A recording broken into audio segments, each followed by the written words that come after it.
Hei, se olisi taas kalenterin aukaisu video vuorossa. Unohtu taas eilen aukaista vitonen. No, aukaistaan se tänään.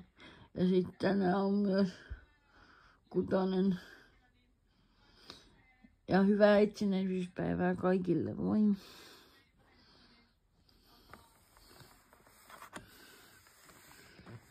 Eka viitos. Luukku.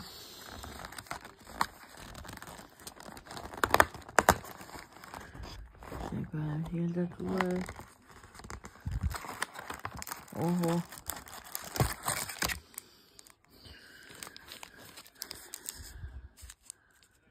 Pätkis.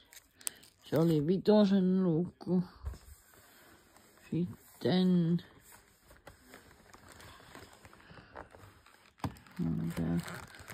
nurkassa on kutonen.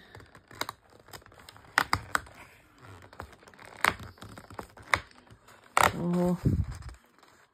Onpas pitkä luukku. Ja sieltä tuli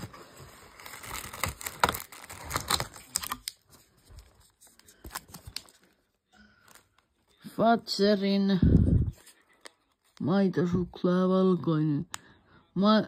Fazerin maitosuklaa ja valkoinen suklaa.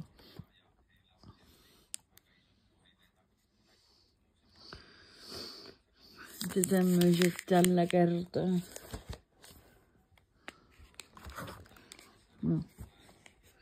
No mutta.